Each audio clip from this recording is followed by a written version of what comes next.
اعوذ باللہ من الشیطان اللعین الرجیم بسم اللہ الرحمن الرحیم الحمد للہ رب العالمین الصلاة والسلام علی محمد وآل محمد وعجل فرجہم ولعنت اللہ علی اعدائہم اجمعین من الآن الی یوم الدین۔ حضرات، یہ قرآن کے بین الاقوامی ارشادات، یہ تحریر آیت اللہ العظمیٰ سید العلماء سید علی نقوی صاحب قبلہ تابصرہ کی ہے، اور اس کو پڑھنے کی سعادت سید شبیہ حیدر نقوی نے حاصل فرمائی، اور یہ آپ نے سمجھانے کی کوشش کی ہے اس میں کہ یہ قرآن کسی ایک قوم سے خاص نہیں ہے، بلکہ یہ تمام اقوام کے لیے ہے۔ اس کی تمہید میں آپ فرماتے ہیں اس طریقے سے کہ جس طرح رواداری کا مفہوم سمجھنے اور اس کے برتنے میں غلط اندیشی اور غلط کاری کے نمونے اکثر دیکھنے میں آتے ہیں، ویسے ہی بین الاقوامیت کا صحیح مفہوم بہت سے افراد کے ذہن سے اوجھل ہے، اس لیے کہ کچھ لوگ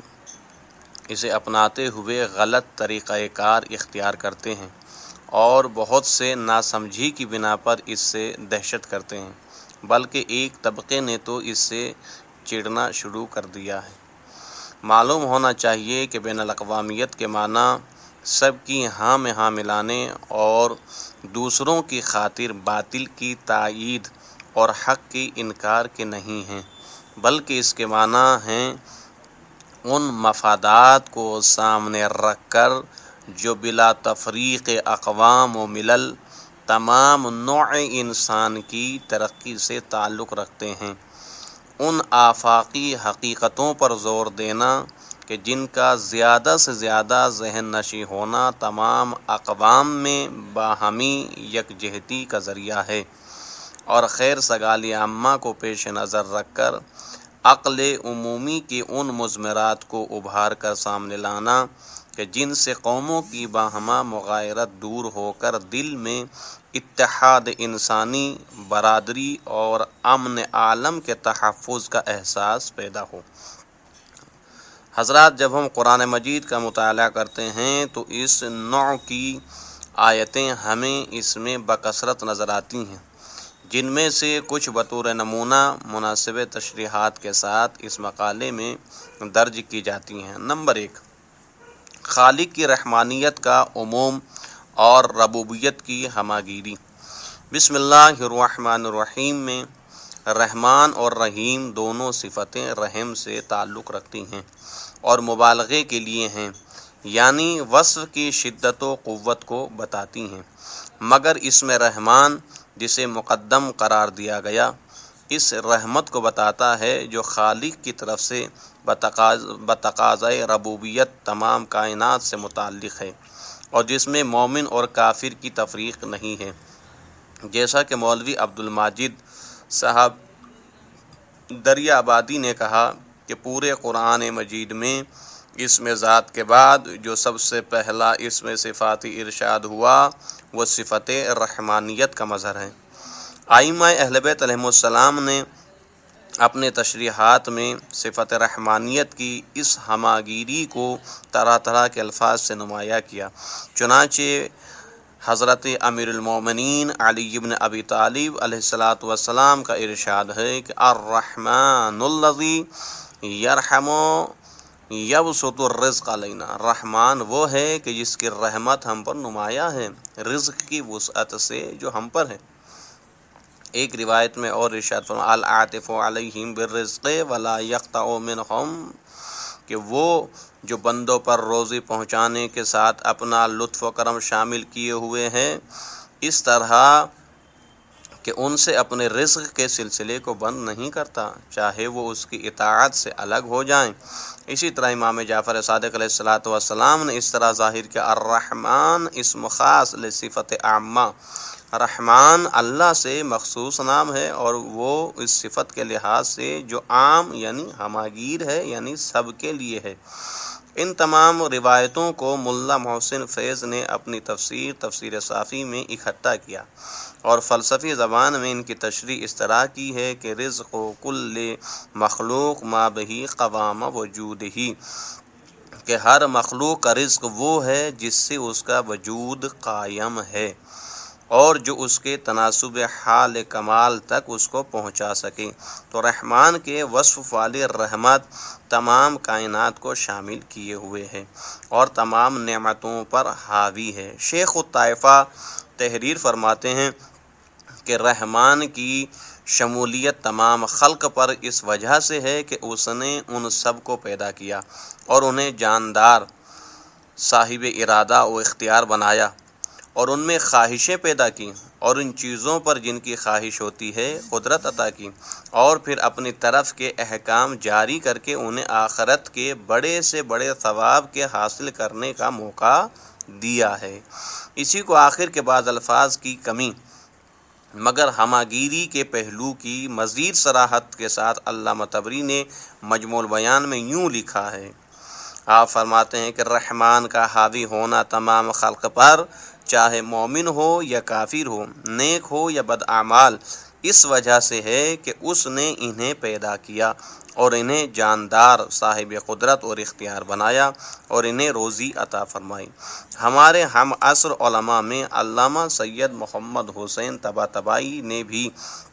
اس میں بلا تفریق مذہب و ملت کے پہلو کو نمایاں کیا۔ ان کے الفاظ ہیں کہ هو الرحمن یبین لعبادہ سبیل الرحمت العامہ۔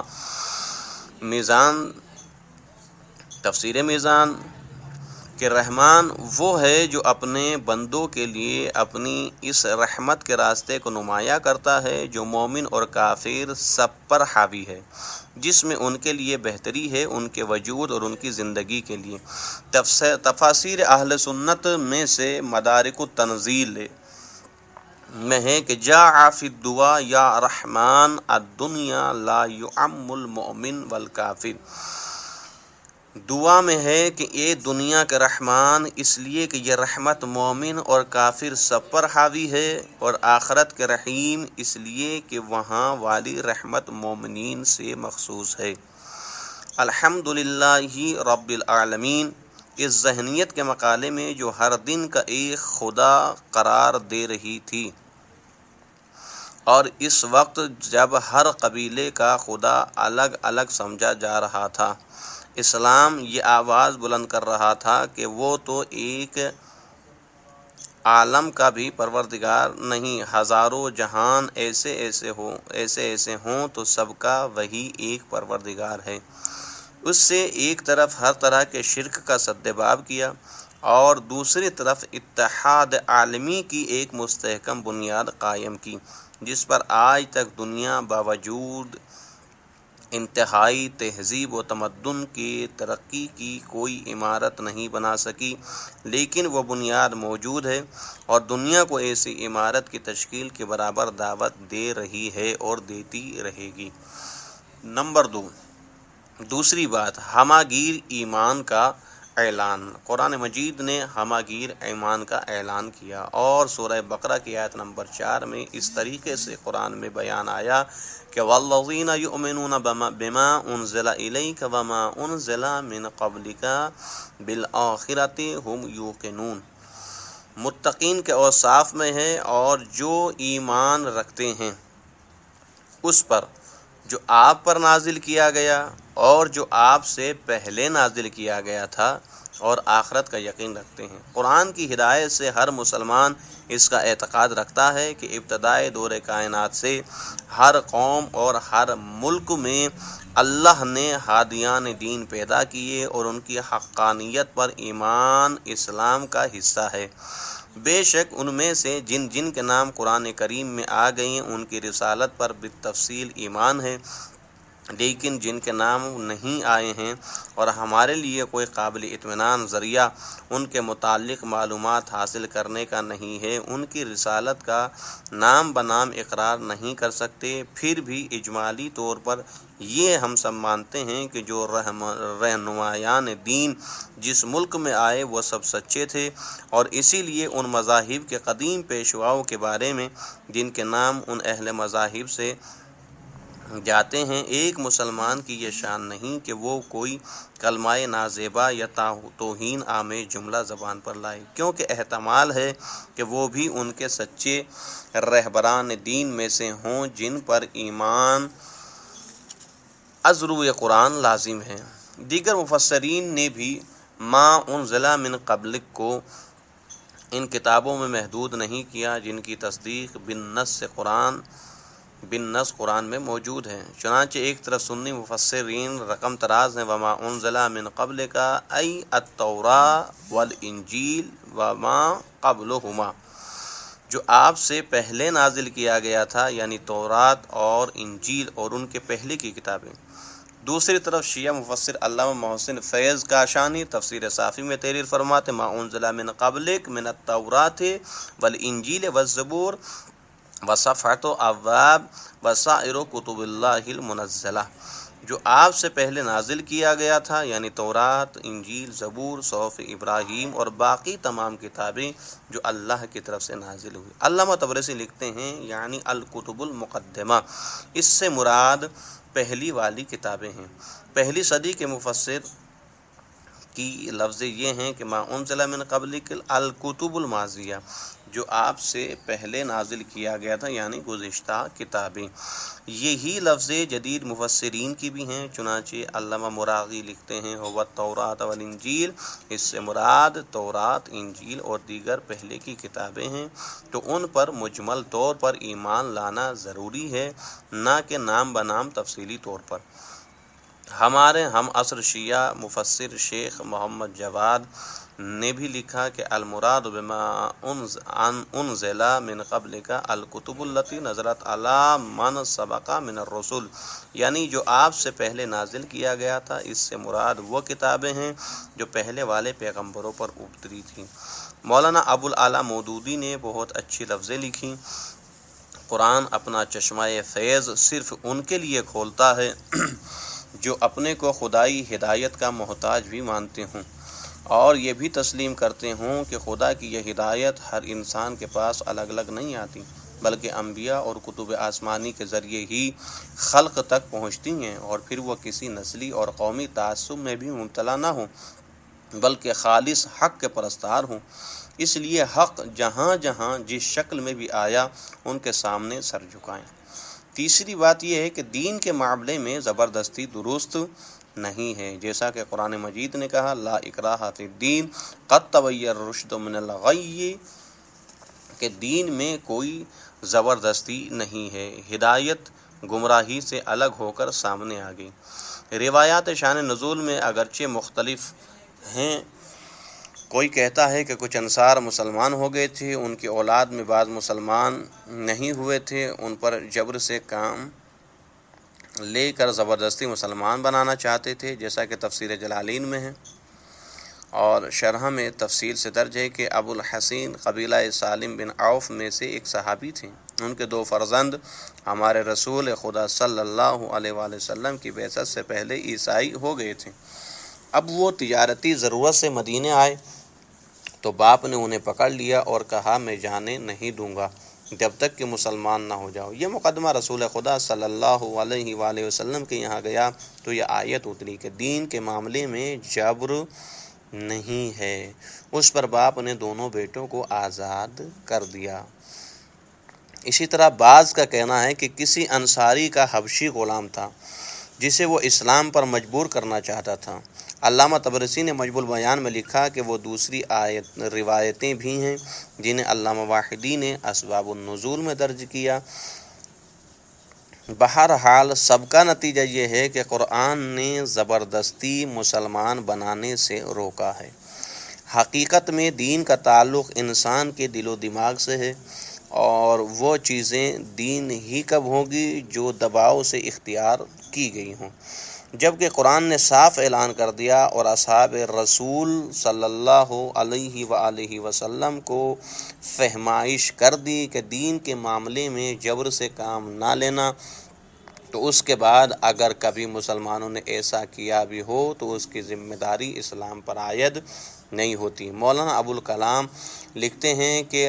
اس اصل عظیم کا اعلان کہ دین و اعتقاد کے معاملے میں کسی طریقے کا جبر و استکراہ جائز نہیں۔ دین کی راہ دل کے اعتقاد و یقین کی راہ ہے، اور اعتقاد دعوت و معزت سے پیدا ہو سکتا ہے، نہ کہ جبر و استکراہ سے۔ احکام جہاد کے بعد ہی یہ ذکر اس لیے کیا گیا تاکہ واضح ہو جائے کہ جنگ کی اجازت ظلم و تشدد کے انسداد کے لیے دی گئی ہے، نہ کہ دین کی اشاعت کے لیے۔ دین کی اشاعت کا ذریعہ ایک ہی ہے اور وہ ہے دعوت دین۔ قریش مکہ کا فتنہ کیا تھا؟ یہ تھا کہ ظلم و تشدد کے ذریعے سے دین و اعتقاد کا فیصلہ کرنا چاہتے تھے۔ قرآن نے اس کے خلاف جنگ کا حکم دیا، پس جس بات کے خلاف اس نے جنگ کا حکم دیا خود اسی بات کا مرتکب کیوں کر ہو سکتا ہے؟ مولانا ابوالعلا مودودی نے بھی لکھا ہے کہ آیت کا مطلب یہ ہے کہ اسلام کا یہ اعتقاد اور اخلاقی عملی نظام کسی پر زبردستی نہیں ٹھوسا جا سکتا۔ یہ ایسی چیز نہیں کہ جو کسی کے سر پر جبراً انڈیل دی جائے۔ نمبر 4، امداد باہمی اور خیرات میں مذہب و ملت کا سوال نہیں۔ قرآن مجید اس سلسلے میں ارشاد فرماتا ہے کہ لیس علیک ھداھم ولکن اللہ یہدی، سورہ بقرہ کی 272 نمبر کی آیت ہے۔ آپ پر ان کے ٹھیک راستے پر لگا دینے کی ذمہ داری نہیں ہے، یعنی آپ پر ان کے ٹھیک راستے پر لگا دینے کی ذمہ داری نہیں ہے، اور اللہ جسے چاہتا ہے ٹھیک راستے پر لگاتا ہے۔ اور جو تم لوگ مال و دولت خیرات میں دو گے وہ اپنے ہی لیے ہے۔ یہ سوال ہمیشہ رہا ہے کہ غیر مذہب کا آدمی جو ہم سے سوال کرے اسے دینا از روئے مذہب کیسا ہے؟ بعض لوگ ایسا محسوس کرتے ہیں کہ اگر کسی غیر مسلم یا غیر مومن کو ہم نے دیا تو وہ کھاری کنویں میں گر گیا، یعنی خالی اس کا کوئی ہمیں ثواب نہیں ملے گا۔ یہی سوال، دیکھیے غور فرمانے کی چیز ہے کہ یہی سوال زمانہ رسول خدا صلی اللہ علیہ وآلہ وسلم میں پیدا ہوا، اور اس کے جواب میں یہ آیت اتری جس کو شیخ الطائفہ تبیان میں تحریر فرماتے ہیں۔ قال ابن عباس وابن الحنفیہ وسعید بن جبیر۔ ابن عباس محمد بن حنفیہ اور سعید بن جبیر نے کہا کہ یہ آیت اس لیے نازل ہوئی کہ لوگ مشرکین پر خیرات کرنے سے پرہیز کرتے تھے، یہاں تک کہ یہ آیت نازل ہوئی۔ اسی طرح علامہ طبری نے مجموع البیان میں لکھا کہ کان مسلمون تمیعون عن الصدقہ علی غیر اہل دینہم، مسلمان اپنے دین کے مختلف افراد پر خیرات کرنے سے پرہیز کرتے تھے، تو اللہ نے یہ آیت نازل کی۔ اس آیت کا مطلب یہ ہے کہ تمہیں خیرات کرتے وقت یہ نہیں دیکھنا چاہیے کہ وہ مسلمان ہیں یا کافر، تمہیں تو بس یہ دیکھنا چاہیے کہ ایک انسان ہے اور وہ تمہاری امداد کا محتاج ہے، لہٰذا تم امداد کرو، اور یہ حقیقت میں خود اپنی مدد ہے کہ تمہیں اس کا اجر ملے گا، اس کے کافر ہونے سے تمہارا کوئی نقصان نہیں ہے۔ علامہ نیشا پوری لکھتے ہیں کہ فلا یضرکم کفرہم، تمہیں ان کا کفر نقصان نہیں پہنچائے گا۔ مولانا ابوالعلا مودودی تحریر فرماتے ہیں کہ ابتدا میں مسلمان اپنے غیر مسلم رشتہ داروں اور عام غیر مسلم اہل حاجت کی مدد کرنے میں تعامل کرتے تھے۔ ان کا خیال تھا کہ صرف مسلمان حاجت مندوں کی مدد کرنا انفاق فی سبیل اللہ ہے۔ اس آیت میں ان کی یہ غلط فہمی دور کی گئی۔ اسی طرح مفسر ابن کثیر کا بیان ہے کہ جس کے لیے تفسیر ابن کثیر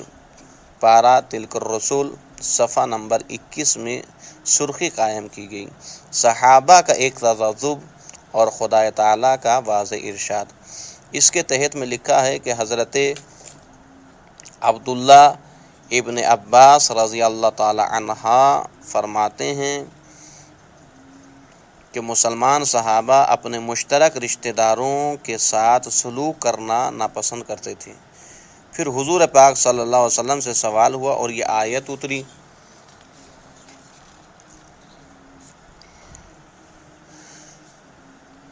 مولوی محمد سعید اللہ قندھاری بھی آیت کے اصل مضمون سے بالکل متفق ہیں۔ یہ اور بات ہے کہ انہوں نے سابق تنگ نظری کی ذمہ داری خود پیغمبر اکرم صلی اللہ علیہ وآلہ وسلم پر ڈال دی، اور ابن ابی شیبہ کے حوالے سے سعید ابن جبیر کے مرسل روایات نقل کر دی۔ رسول نے فرمایا تھا کہ بس اپنے اہل مذہب کو دیا کرو۔ اس پر یہ آیت نازل ہوئی، تب حضرت نے فرمایا تصدقوا علی اہل الادیان کلہا، ہر مذہب کے لوگوں کو خیرات دو۔ اس سے بہتر تو جلالین کے دوسرے شاعر سلیمان بن عمر آپ کا طریقہ کار ہے کہ انہوں نے اس روایت کے بطور قول ضعیف بعد میں نقل کیا اور پہلے یہ لکھا کچھ مسلمانوں کی نسبی اور حسبی رشتہ داریاں، نسبی باپ دادا اور حسبی رشتہ داریاں جو نانی ننیال سے ہوتی ہیں، یہودیوں سے تھی، اور وہ مسلمان ہونے سے پہلے ان پر خیرات کرتے تھے، تو مسلمان ہونے کے بعد ہاتھ روک لیا اور اپنی پریشانی سے مجبور ہو کر مسلمان ہو جائیں، یہ تصور تھا ان کا۔ اس پر یہ آیت اتری۔ مصر کے ماضی قریب کے عالم علامہ مراغی نے اس سے قبل کی آیت جو ہے ان تخفوہا وتؤتوہا الفقراء فہوا خیر لکم، اگر تم خیرات پوشیدہ طریقے پر محتاجوں کو دو تو بھی تمہارے لیے اچھا ہے۔ اس آیت کے تحت لکھا کہ محتاجوں کے لفظ سے جو مطلق ہے، یہ نہیں کہا گیا کہ تم میں سے جو محتاج ہیں۔ یہ سمجھ میں آتا ہے کہ مستحبی خیرات مسلمان، غیر مسلمان اور نیکوکار اور بدکار ہر ایک کے لیے ہے، اور یہ کہ اللہ نے بری روح کے ساتھ احسان کا حکم دیا ہے، اور صحیحین میں ہے کہ ہر تپتے ہوئے جگر کی پیاس بجھانے میں اللہ کے یہاں اجر ہے۔ پھر اس آیت کے ذیل میں لکھتے ہیں کہ جبکہ اس سے پہلے کی آیت میں یہ ہدایت دی جا چکی کہ خیرات تمام فقراء کو دی جانا چاہیے، چاہے مسلمان ہو یا غیر مسلم، تو اب اس آیت میں صاف بیان کیا جا رہا ہے کہ غیر مسلم فقیر کو خیرات دینے میں اس کے کفر کی وجہ سے تعامل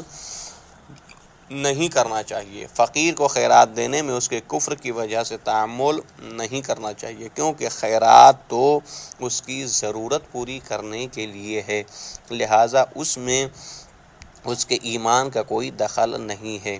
اس لیے کہ صاحب ایمان کی شان یہ ہونا چاہیے کہ اس کا فیض عام ہو۔ پھر وما تنفقوا من خیر فلانفسکم کے تحت میں لکھا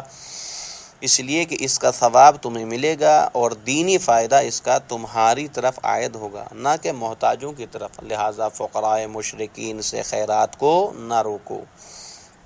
پھر فرماتے ہیں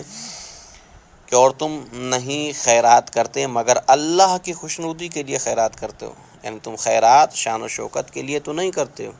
اور نہ جس پر خیرات کرتے ہو اس کے پاس کوئی جگہ حاصل کرنے کے لیے، بلکہ تم تو اللہ سے تقرب کی خاطر خیرات کرتے ہو، تو پھر اس محتاج اور اس محتاج میں کوئی فرق نہیں، جبکہ وہ مستحق ہے، اور اس کی ضرورت پورا کرنے سے اس فیض روزی رساں کی بارگاہ میں تقرب ہوتا ہے جو کسی کو اس کے عقیدے کی بنا پر روزی سے محروم نہیں کرتا۔ یہ ویسا ہی ہے کہ جیسا ارشاد ہوا کہ انہیں سب کو ہم پروردگار کے عطیے سے مدد پہنچاتے ہیں، اور اس کی عطا کسی کے لیے ممنوع نہیں ہے۔ دوسرے ہمارے ہم عصر شیعہ مصنف محمد جواد اس طریقے سے بیان کرتے ہیں۔ تفسیر المکاشف، مطبوعہ بیروت، جلد نمبر 1، صفحہ نمبر 426۔ اللہ نے اس آیت کے ذریعے سے اپنے پیغمبر کو مخاطب بنایا اور مقصود تمام مسلمانوں کو متنبی کرنا تھا اور بتانا تھا کہ کافر کو اس دنیاوی زندگی میں یہ سزا نہیں دی جاتی کہ اس کی روزی روک دی جائے اور تنگی کی جائے، جب کہ وہ مجبوراً ایمان لے آئے، اور کسی کو اس کے ساتھ ایسے سلوک کا حق نہیں چاہے اللہ کا پیغمبر ہو، جیسا کہ ارشاد ہوا کیا آپ لوگوں کو مجبور کریں گے کہ وہ ایمان لے آئیں، یعنی ایسا ہونا درست نہیں ہے۔ باقی انشاءاللہ دوسری قسط میں آپ کی خدمت میں بیان کیا جائے گا، قسط دوم میں۔ والسلام علیکم ورحمۃ اللہ وبرکاتہ۔ یہ تحریر آیت اللہ العظمیٰ سید العلماء سید علی نقی نقوی صاحب قبلہ تابہ سرا کی ہے، اور اس کو پڑھنے کی سعادت سید شبیہ حیدر نقوی نے حاصل فرمائی۔ youtube.com کے لیے مہاکوی مرزا جمال کی پیشکش۔